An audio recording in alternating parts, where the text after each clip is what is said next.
Good morning, ladies and gentlemen. Before we begin, we've got a couple of minutes still before 9 o'clock, and most of the seats are taken, which is fantastic. Thank you very much. Are you all familiar with Wissembly? Hands up if you are familiar with Wissembly.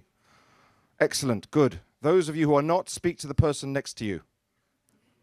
Alternatively, I will just briefly tell you that you can connect on, if you're connected up on Wi-Fi, great. If you're not, go to OECD Hotspot. The website is app.wissembly.com, and you use the keyword OECD to access our platform. And you can post messages. We're in OECD. It won't have escaped your notice. It's very appropriate this morning. OECD pink. See my shirt. Also, I'm very disappointed Martin hasn't brought a copy of his newspaper, but, you know, what can you do? The pink newspaper, right. So I think we're almost ready to roll.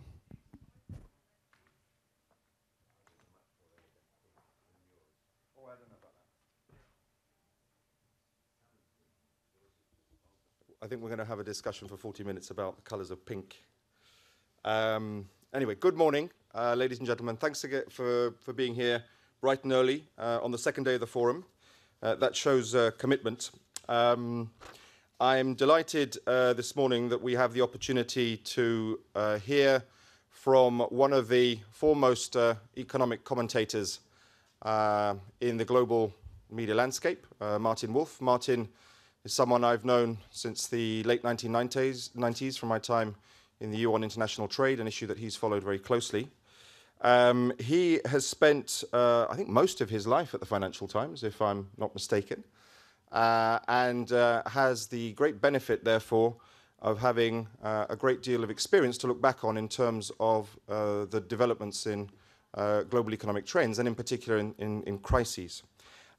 He has quite a stock of literature behind him, not just the weekly columns that he writes in the Financial Times, but a number of books that he's written. And a few months ago, we were in touch about the possibility to bring him here around his relatively new book, The Shifts and the Shocks, what we can learn from the financial crisis, indeed what we still have to learn from the financial crisis. Martin has, I think in some cases, he's been described as having undergone a certain transformation through this crisis in terms of his views. So it'd be interesting to hear what he thinks of that, if he's always been consistent or indeed if there has been an evolution in thinking. So without further ado, I'll hand over to him. He's going to present his thesis from the book. A couple of questions from me to kick off, and then we'll throw it over to you. Martin.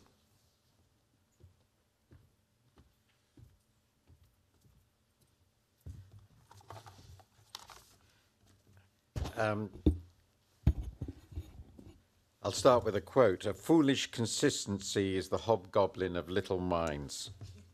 I'm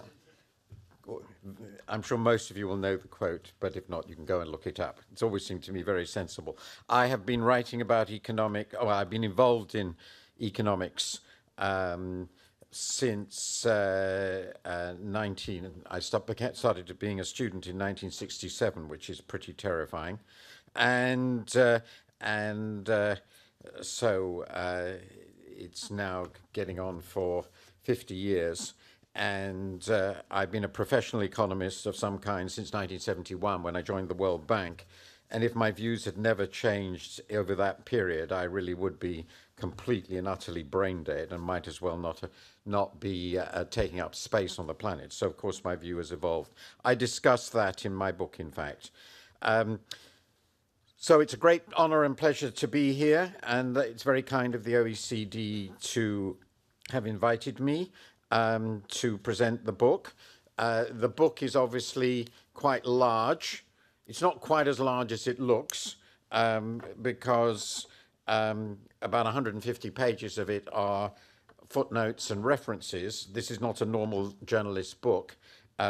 Journalists generally despise footnotes and references, but I'm an exception. The FT has always allowed me to be a bit of an exception. The answer to Anthony's query is I've been at the FT now for 27 years, but I'm old enough to have had 16 years of work before that, and I spent 10 years at the World Bank. very valuable and seminal experience. So what I'm going to do is not present everything in the book. That would be absolutely ludicrous. I'm going to give you sort of a bit of an overview of what it's about, and then I hope to do that in sufficiently quickly that we can have a reasonable exchange. So my remarks are essentially divided into three parts, like Caesar's Gaul. The first part is why you should still care about this topic. After all, the financial crisis is now the sort of peak of the crisis started. The crisis really started in summer of 2007. So it's nearly 8 years ago. And I think the short answer to why we should care about it is the very, very least, we've had something like a lost decade in the developed world. The second part of what I want to do is to talk very, very briefly and in an unbelievably sketchy manner about my theory or my view of what happened, how you explain this event. And then the final thing I want to touch upon is some of the policy issues that arise as a result, and which I think still remain live today. So let me just start with why this matters. I'd just like to make 2 points on why I think this matters. The first is the crisis itself and the immense difficulty we have had in managing the crisis represented a pretty comprehensive institutional and intellectual failure. It would be fair, I think, to say that the dominant view in policy-making circles and among those economists who were close to policy, that what happened in North America and Europe from 2007 onwards was essentially unthinkable, inconceivable. Not just that it wasn't forecast. I think that's, to my mind, I don't have time to go into this, perfectly understandable. Forecasting events of this kind with any precision is in some sense impossible and even self-refuting. If one could forecast them, they presumably wouldn't happen. But I think the problem was far deeper, which was that this was seen as inconceivable, a financial meltdown of this scale, which I discuss at great length. I think we should remember that before the crisis, the general view was that we got pretty close to a perfect monetary policy regime. Inflation targeting was working incredibly well. We'd created a deregulated financial system, which was both stable and innovative, able to manage risks superbly well. And should any problem arise, it was conceivable that any problem should arise, something might happen, it would be far better to, as it were, using the famous phrase at the time, to clean, or clause at that time, to clean rather than lean. Cleaning up after the crisis would be a relatively straightforward proposition. And developed country central banks, bankers and banks praised themselves, notably including Ben Bernanke, whom I quote, for having generated, at least in large part because of their own successes, something called the Great Moderation. And the simple truth is this was completely and utterly wrong. And it was wrong because the underlying economics was wrong. And I was part of that, so it's one of the things I've learnt. I wasn't fully part of it, but I was certainly part of it.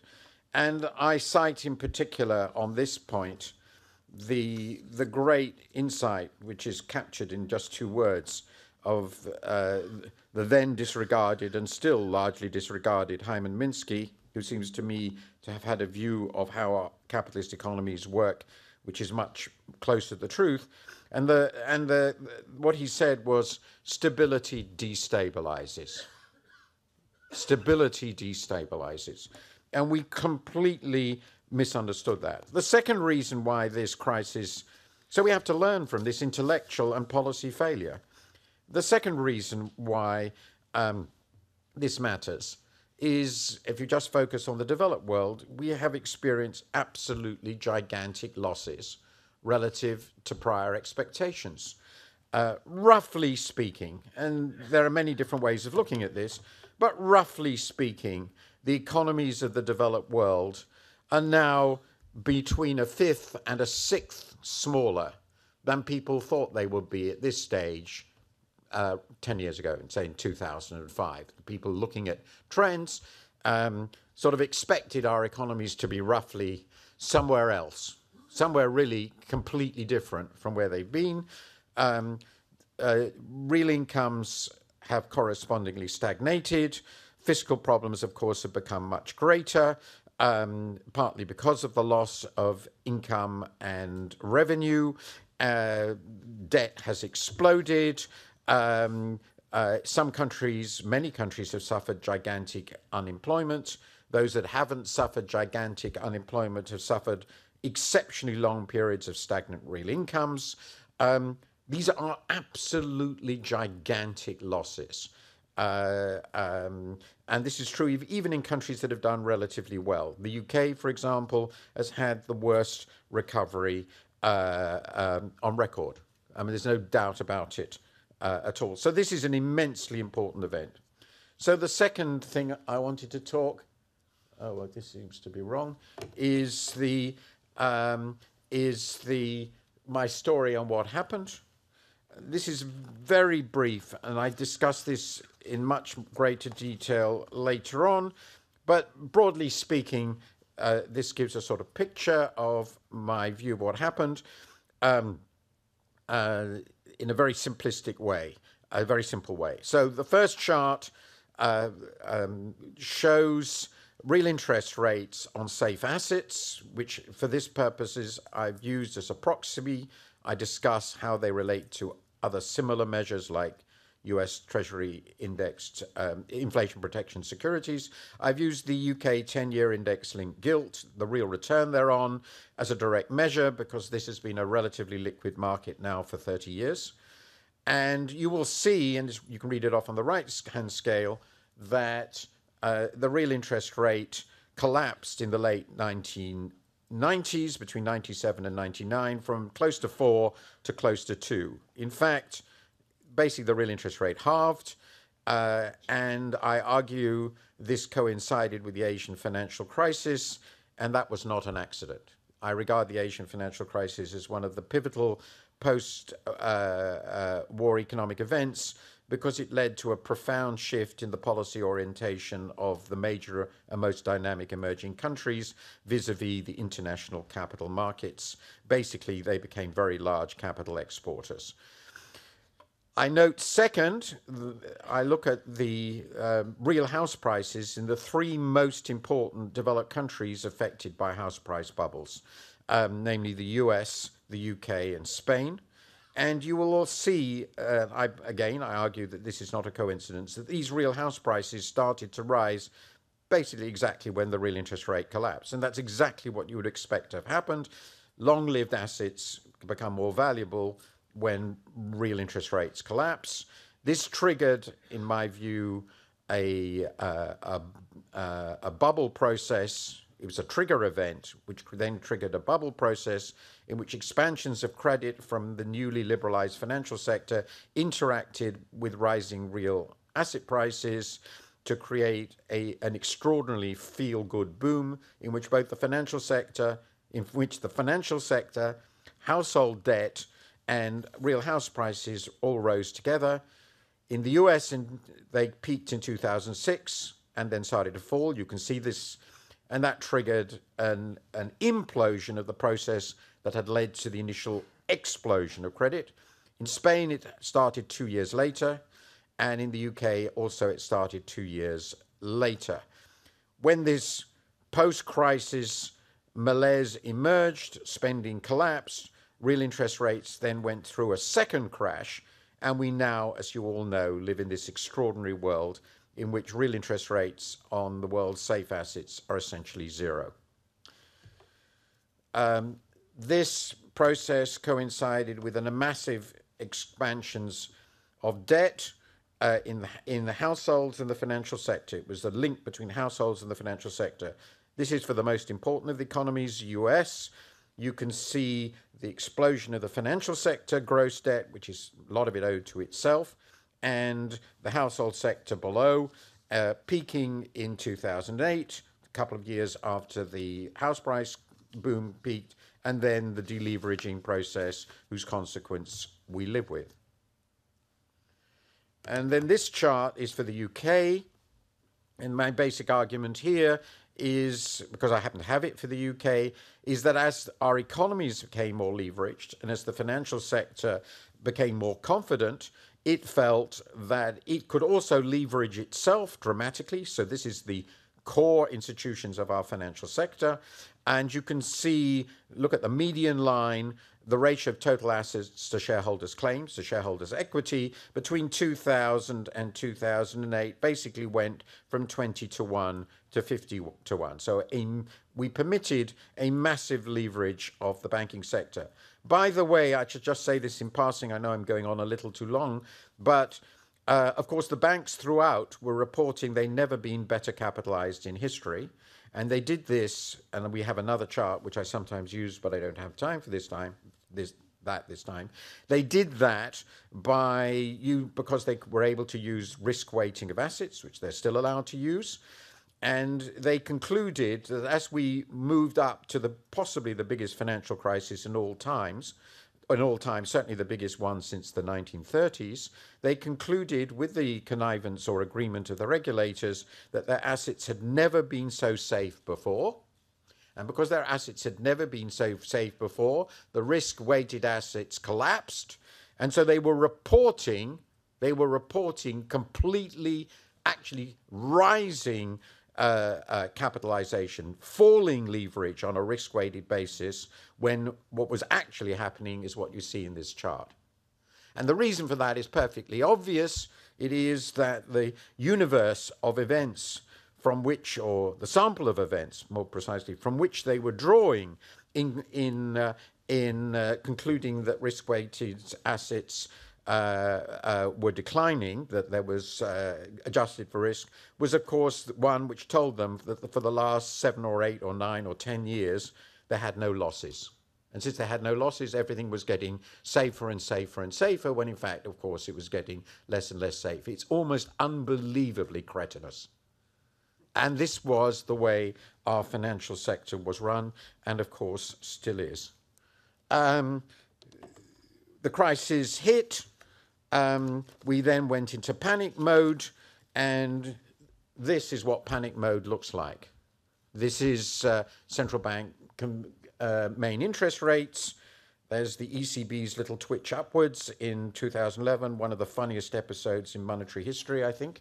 But basically, the central banks of the main 4 monetary areas in the developed world have been offering near zero money since late 2008 or early 2009. They've joined Japan, of course, which has been doing this for 20 years, and we've been doing it with about as much success as Japan. So one of the theories about the effectiveness of monetary policy has been pretty well exploded. If you'd seen something like that prior to 2005, you'd probably said we'd now be in hyperinflation. By the way, nothing like this has ever before happened in monetary history. These are the lowest rates we've ever seen, ever. And of course, we've also had the explosion of the balance sheets of the central banks. I just remind you of what's happened there. US and the Bank of England, the Federal Reserve, are up to 25% of GDP. The ECB is about to push its own balance sheet up to 32% of GDP, and the BOJ is off into the stratosphere. I'm going to ignore this one. This shows the success of all these incredibly aggressive policies in sustaining growth and demand in the two main economies in the developed world, the US and the Eurozone. And what you can see here is the US has had a pathetic recovery, averaging about 2% a year from 2009. It's the weakest recovery the US seems ever to have had, certainly since the beginning of the 20th century, but it's a recovery. And in the Eurozone case, I don't regard this as a recovery at all. I know that people are incredibly proud of the fact that in the first quarter we've got some positive growth, but the Eurozone economy is still significantly smaller than it was before the crisis, and real demand in the Eurozone is 5% down.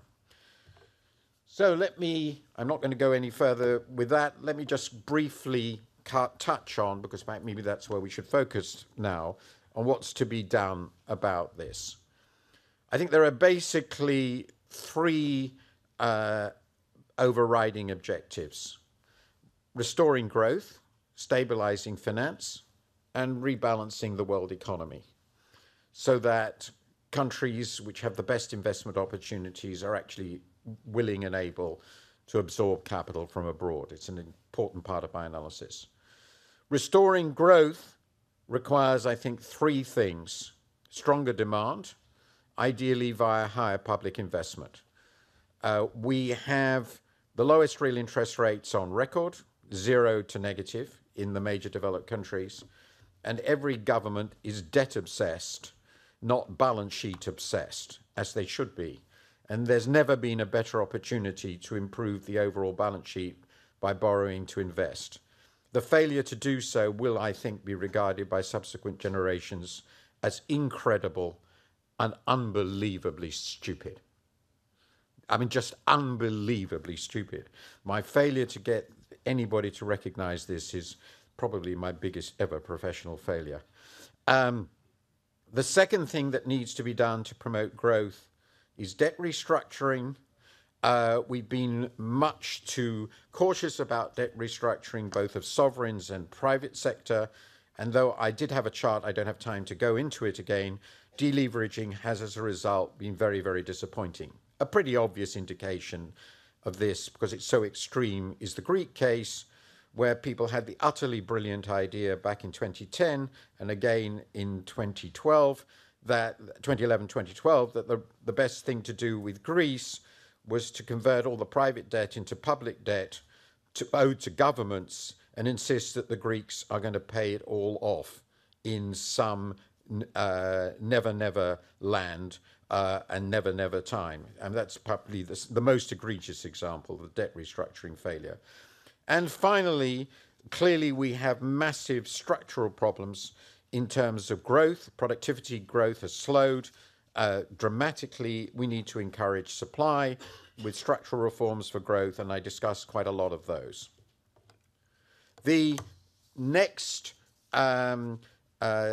these challenges are particularly great in the Eurozone, and I'll only make one additional comment on the Eurozone, which is that my view that what I refer to as the Greater Germany strategy, the attempt to turn the Eurozone into a zone of stagnant domestic demand and enormous external surpluses with a weak currency supported by the central bank, thus essentially is a global beggar my neighbor policy and cannot work for a Eurozone on this scale. It's too big, and it's simply an analytical mistake. The second big area is stabilizing finance. My preferences are either for much more capital in banks than anything we are thinking about. So I'm very much with Anat Admati and Martin Hellwig on the case for much higher equity ratios in banks than the sort of leverage we think normal, or moving towards narrow banking, 100% reserve banking against deposits.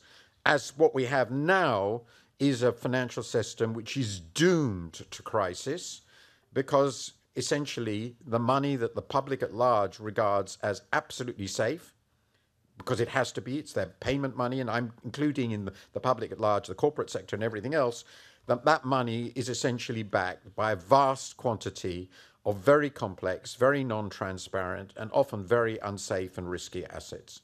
And that's just a financial system doomed to fail.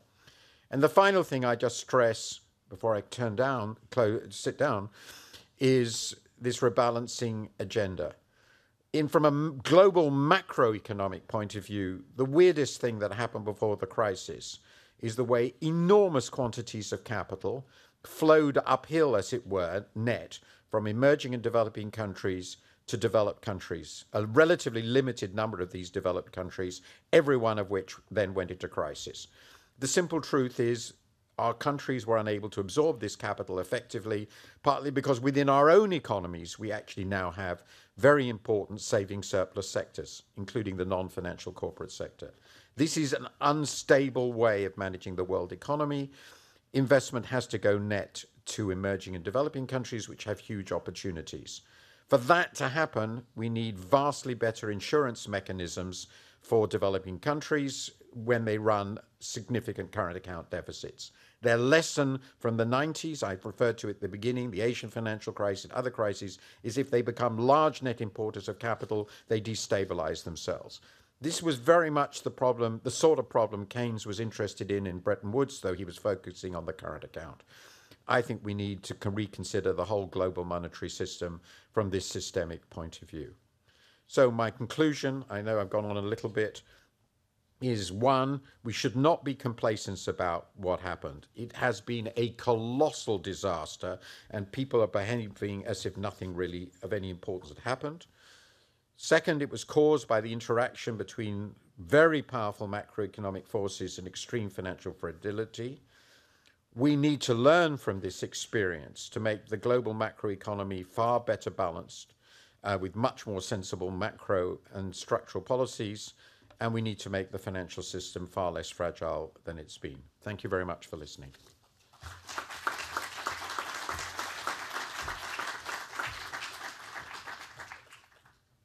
Thank you very much. Thanks a lot, Martin, and thanks for keeping to the time. I think you're in the right place if your annexes and footnotes rival your text, because this is something that we're very comfortable with at the OECD.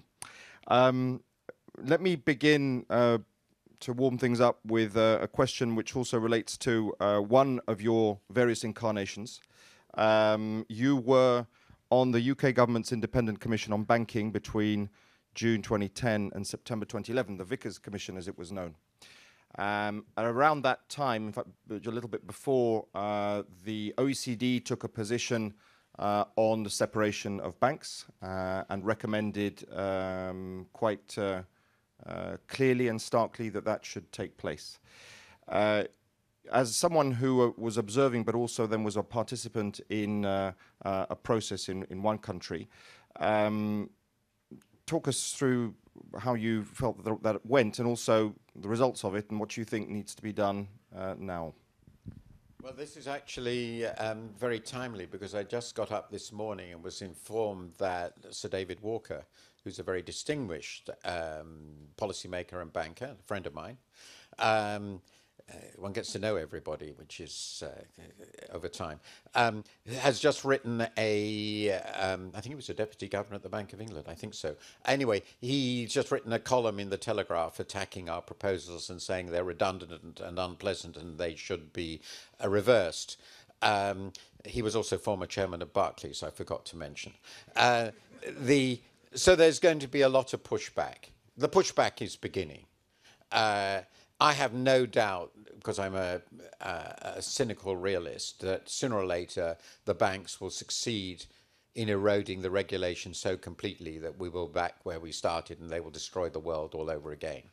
I have no doubt of this. But one has to try. So it's not over. The ring fence has not been implemented yet.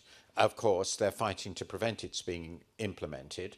And so we don't know the full consequences. But naturally enough, they are doing what I would do if my income were at stake, namely fighting to the death against it and telling us that the world will end if it is implemented. But, of course, I disagree.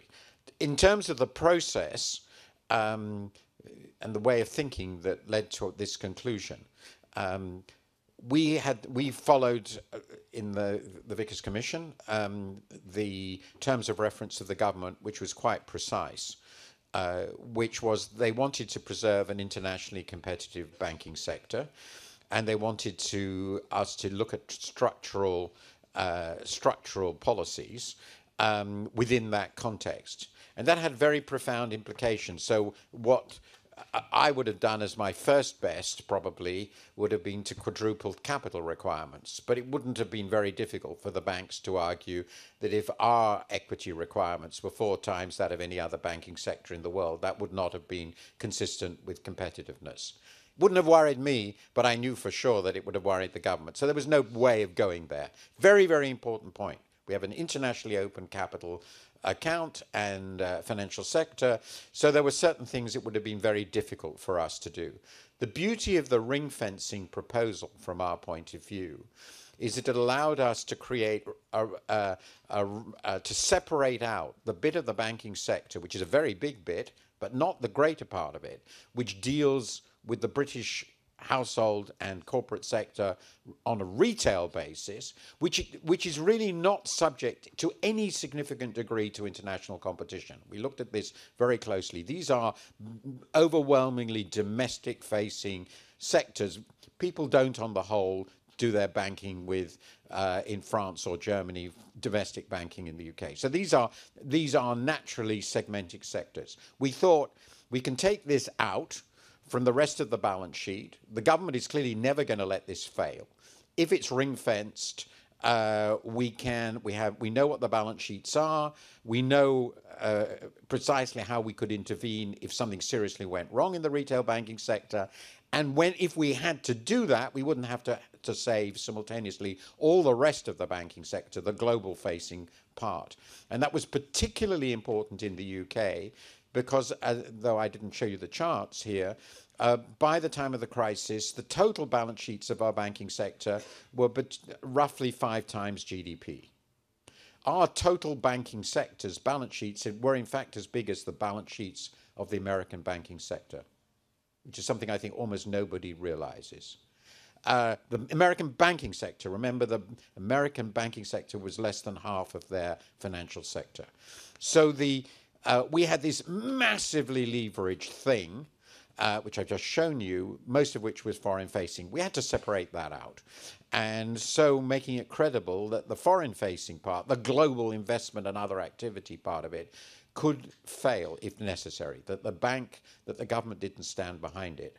And I hoped as a result, the cost of funds would rise and a lot of this investment banking would shrink. And that is exactly what's happened, which, by the way, is exactly why the bank I've already mentioned is so upset, because they benefited, in my view, very significantly from the implicit subsidy coming from the government's guarantee, which is related to the fact that we couldn't separate out the retail banking from the rest of the structure. So I think this is the least bad alternative, given that we couldn't impose the sort of capital ratios that I think makes sense. We're going to have a very, very long battle over this. I hope the government has the nerve to hold the line, because I think, in principle, what we proposed to do was right. Liikanen, of course, made a fundamentally different proposal for the EU as a whole. It's pretty clear that's not going to go anywhere, because the French and Germans are so happy with the performance of their banks, which they've implicitly bailed out through lending to Greece and the money coming back and all the rest of it. But that's another story altogether. I'm sure that we were right for the UK circumstances. In the US, I probably have looked at it differently. It was situation specific. Right, do we have any manifestations from the room? I've got a gentleman on the right-hand side. Whilst the microphone goes to him, give me a quick answer on this, Martin. Should there be Chapter 11 systems for countries? Yes or no? Yes. Okay, good. Kim Campbell from Auckland, New Zealand. So it seems to me that we've got institutions here in the 21st century which were designed industrial revolution, perhaps. And the question I have for you, if you could comment on, is the paradox that says we need to migrate money into infrastructure investment. And yet all the bankers I've talked to say they can't do it because of the weird series of regulations, Sarbanes-Oxley and so on. So how do you untangle that mess? Well, the first part of your question is very intriguing. I mean, banking as we know it, it probably has a much more ancient history, but I suppose it goes back to medieval Italy and the idea of what we now refer to as fractional reserve banking, which, of course, is an utterly brilliant fraud. And so the core of our financial sector is an utterly brilliant fraud. And one of the most interesting things is that the Austrian economists, you know, the ultimate free market economists, of whom I suppose the greatest exponent was von Mises, really did think it was a fraud and it should be banned. So this is an inherently unbelievably fragile structure, and this comes to my answer to your second point, because in essence, virtually all the money that is now held in banks, and we are talking, I don't know what it would be in the major banks, maybe 40 trillion plus dollars, something like that, might be more, 40, 50 trillion, is regarded by the people who've deposited that money in that banks as perfectly liquid and perfectly safe. And just look at the other side of the balance sheet and the amount of equity backing them. I mean, of course, they've made a series of promises which they can't keep.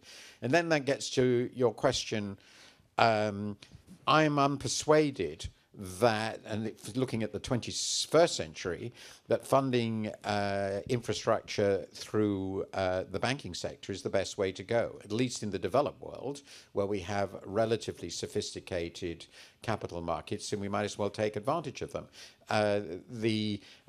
Even in the late 19th and early 20th century, when the UK was, of course, the biggest funder of worldwide infrastructure, this went overwhelmingly through the bond market.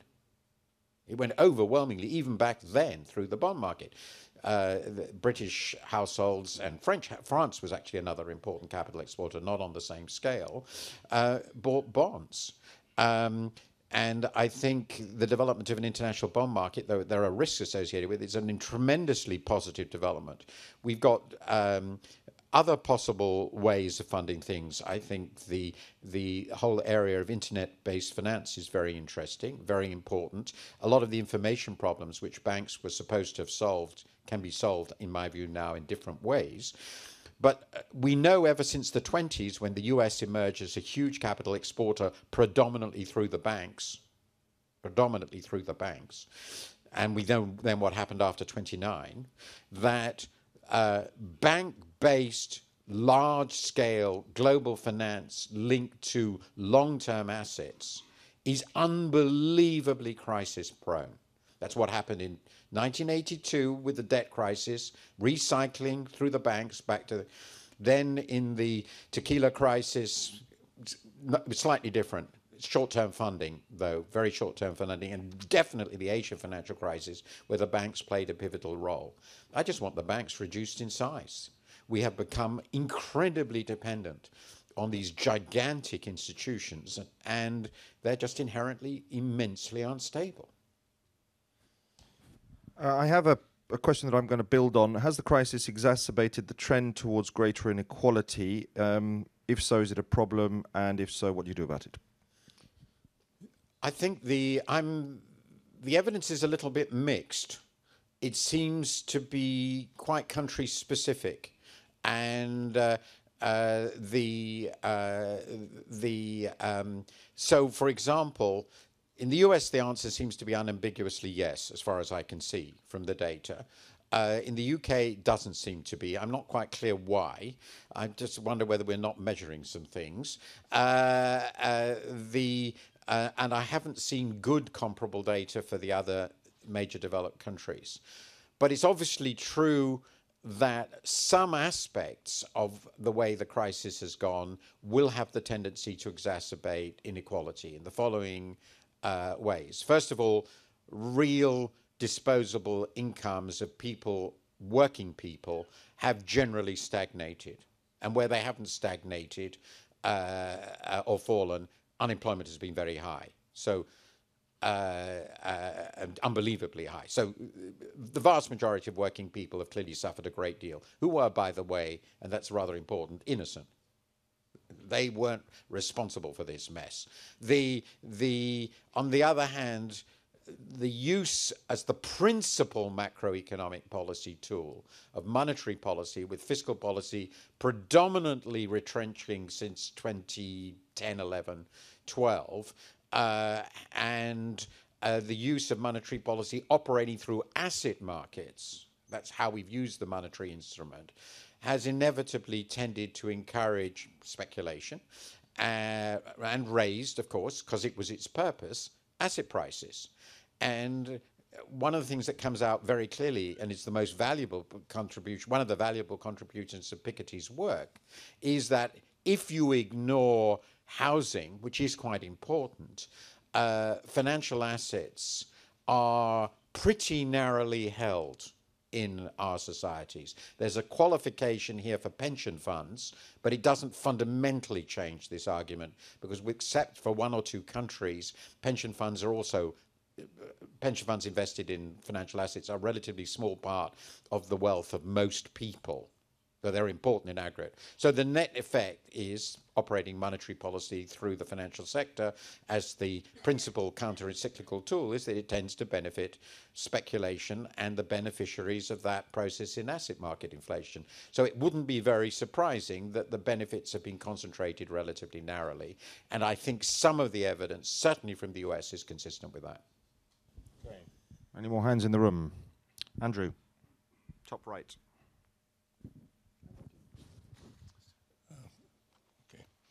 Thank you very much for the interesting talk. To me, a world of zero interest rate seems rather bizarre. And I mean, you said it's unprecedented. It certainly seems abnormal.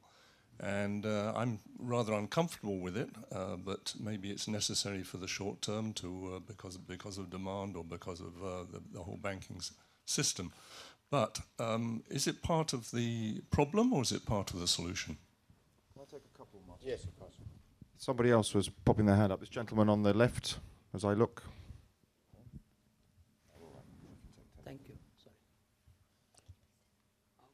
Go ahead. Okay. Thank you for the interesting talk.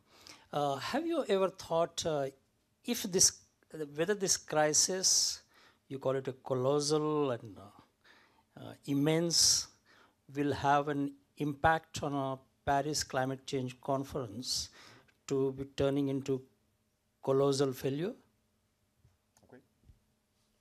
Well, two small questions. I think the zero real interest rate phenomenon is utterly fascinating and puzzling, and because it's not so supposed to happen in a dynamic capitalist economy, right? So if you had been told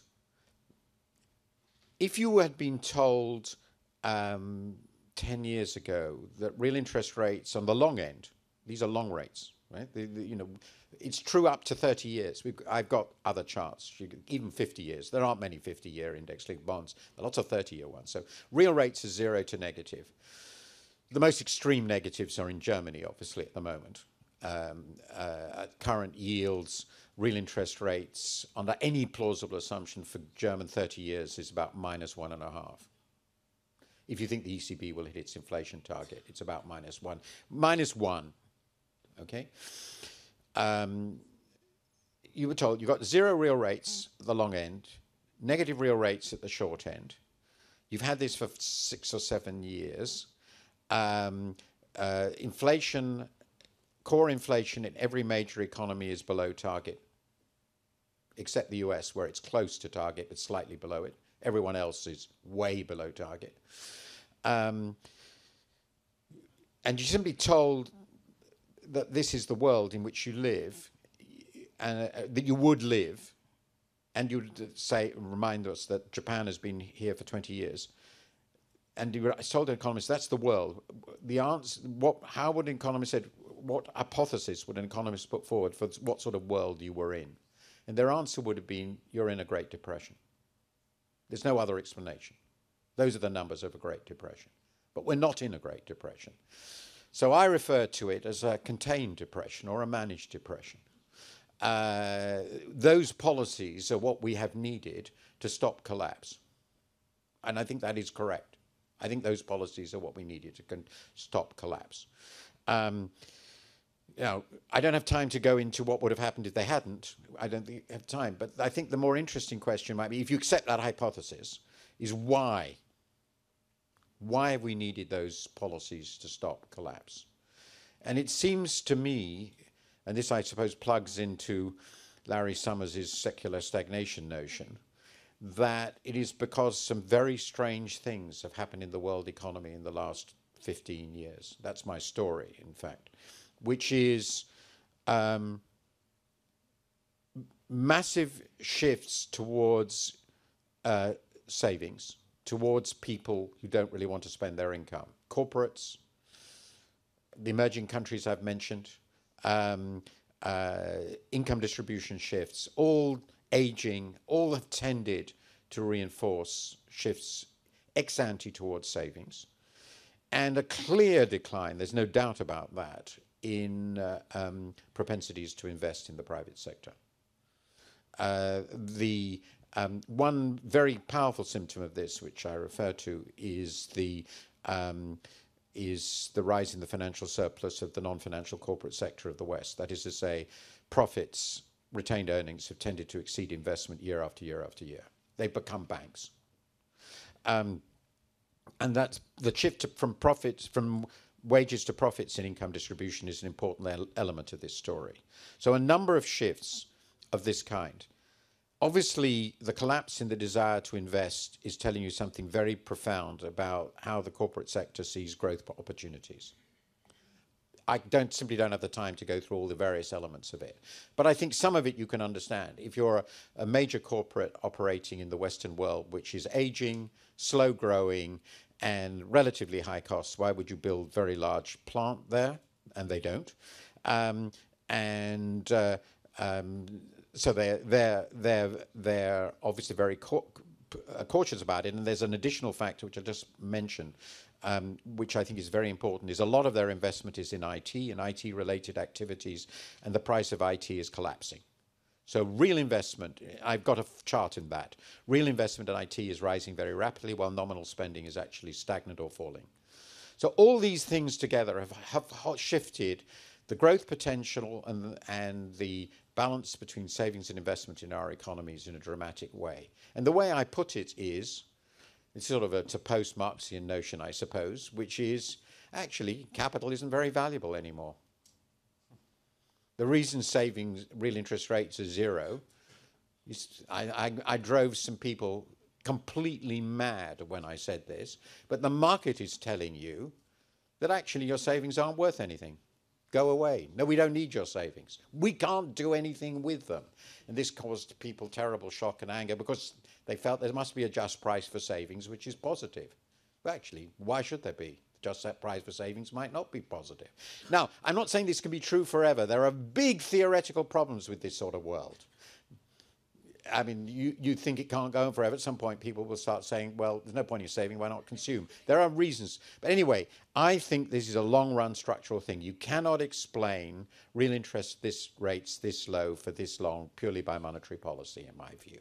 It has to be something real. And I think the struggle is to try and understand what it is that is real. The response I've had, which is a short-run one, I don't say is a definitive, well, if that's the situation in the private sector, if the public sector thinks it can invest at getting real returns of greater than zero, it should clearly do so. And it's not difficult, I think, to see things that the public sector might do or in conjunction with the private sector that would yield more than zero. But I think the most important thing is to recognize the puzzle. It's a very profound reality of the world in which we live, that real interest rates have been and remain so low for so long. And were already very low before the crisis hit. By the way, I think what's going on in China will reinforce this.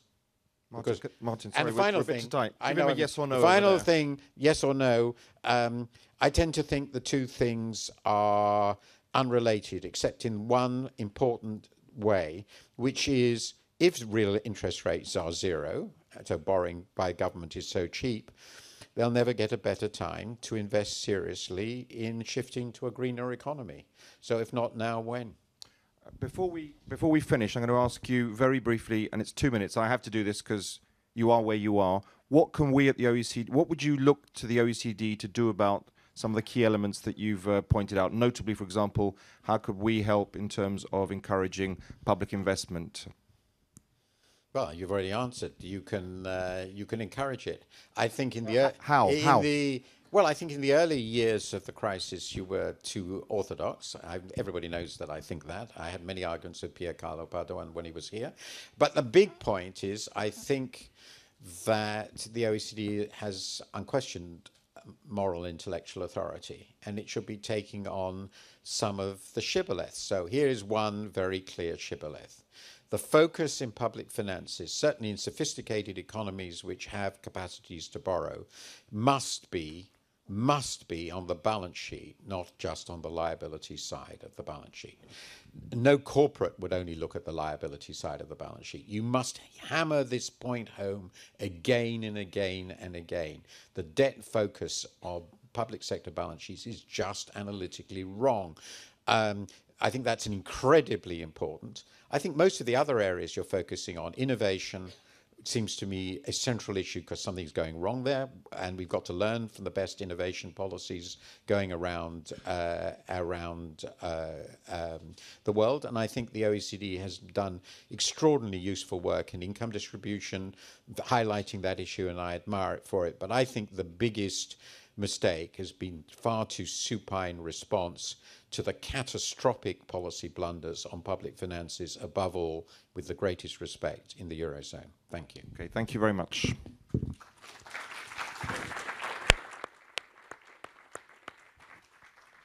Martin's book is available in the bookshop if you want to buy it and carry it home. Thank you. The session, I think, with the Prime Minister will be beginning at 10 o'clock, so you should hot foot over to the Blue Room.